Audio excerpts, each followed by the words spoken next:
Hello there and welcome back. This is Nigel. We are going to do today winemaking 101.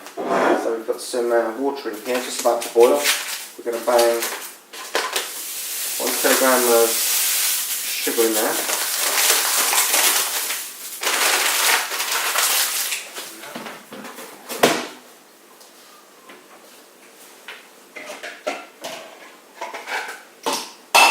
In here, this is a demi-john. This holds enough for 1 gallon, which is 6 bottles of wine. There it is. Some grape juice here, 1 litre of it.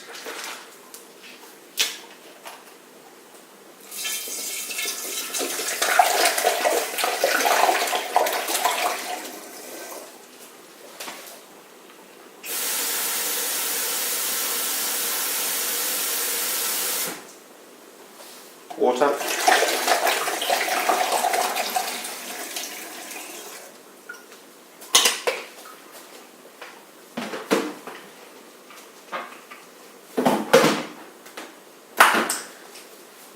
So we've got grape juice in here. This is the yeast that we're going to be adding at the end.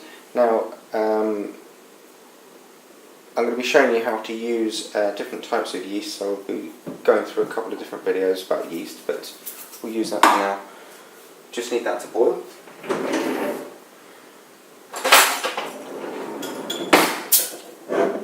Very important.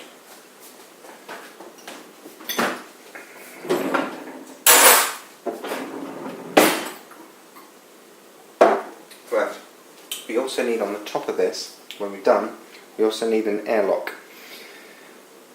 The reason being, we don't want to let any air in. We also, very importantly, don't want to let a nasty little bugger called the vinegar fly in, which will turn your wine into vinegar straight away. We do not want that. It is our enemy. In fact, if we have an arch enemy, our vinegar fly is an arch enemy. Okay, we're nearly ready to boil. Now, when we're done,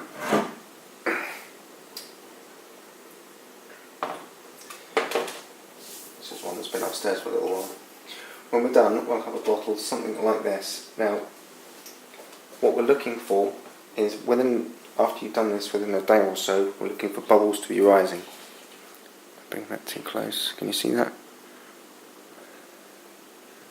Yeah, there you go, you can see that. That is the yeast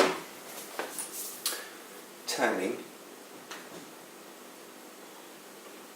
the sugar into both carbon dioxide and alcohol. Obviously the alcohol we are interested in, CO2, just comes out the top here. Okay? And you can see there, I'll give it a little shake up. Shake up a bit. Oh, here we go, look. See that?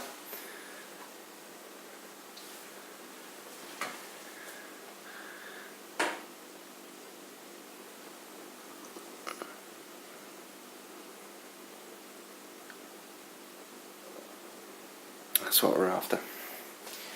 Okay.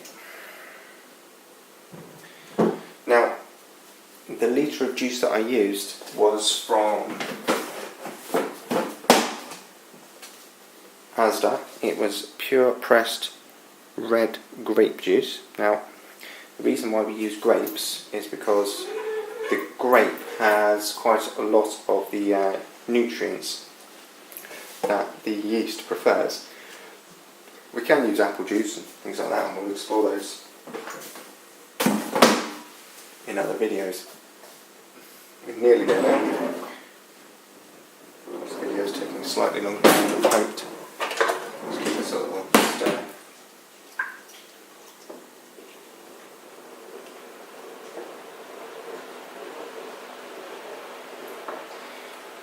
This needs to have been cleaned. I'll show you how to clean that. Cheap or even for free later, but for now, before you put anything in that needs to be clean. On top of that, let's speed this up a bit. I've got the night.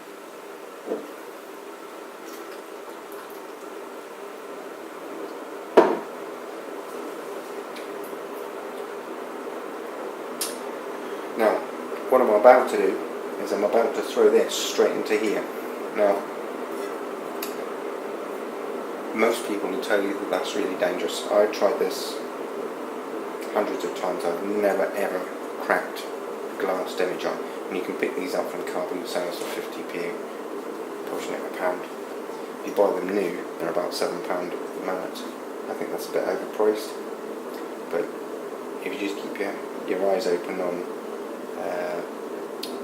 car boot sales and things like that, you'll pick up a load of these, and online as well. Pick up a load of these. I'm nearly ready to pop now. Just need this to boil.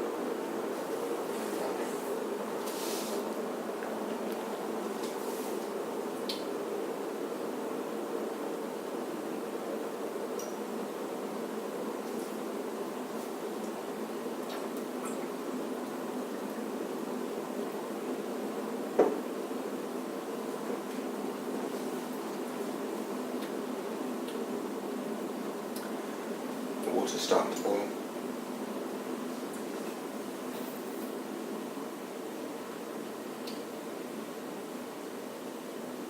There we go.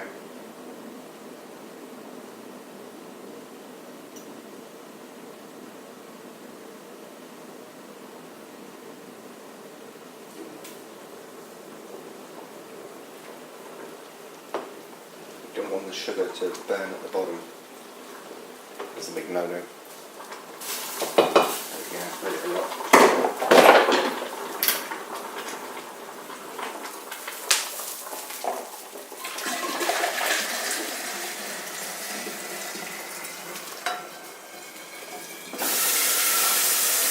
Cold water.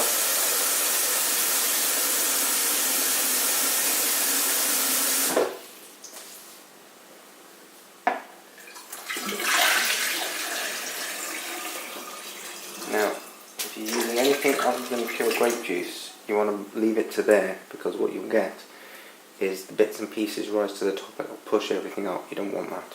Okay. Well, it's okay for that to happen, but if you fill it to the top, what will happen is it will fill the airlock up and you'll get a mild explosion up your walls. You don't want that. That's what I meant.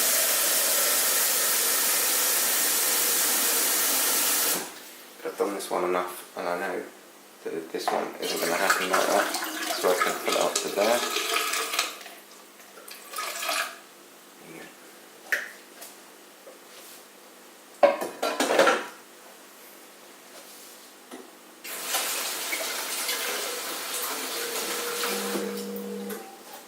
Airlock on. There, that's what I wanted. Perfect. Ready to rock. Now, that in a few months' time is going to be 6 bottles of wine. Generally speaking, what will happen is that over the next few months, oh yeah, didn't have the yeast. There's always one thing, isn't there? That'll do. Leave it like that. In a few months' time, the bubbling that we've seen from the other demijohn there will stop, and what you'll have is a little rubbish at the bottom, sediment. So what you need to do is something they call racking. Just taking, basically, you want to take the top lot off and leave the sediment behind, put it into another one of these. Okay? Then you allow it to clear. Once it's clear enough, you can drink it. In fact, once the bubbling stopped, you can drink it. But don't complain if it doesn't taste too nice, because really with winemaking it is a time-consuming thing. I mean, this thing here is not really going to be drinkable for a good 6 months. Okay, you can drink it before that. You can drink it in about 3, but it's not going to be great. It'll be in a year. It'll be great, but 3 months, no. 6 months, okay. A year, brilliant.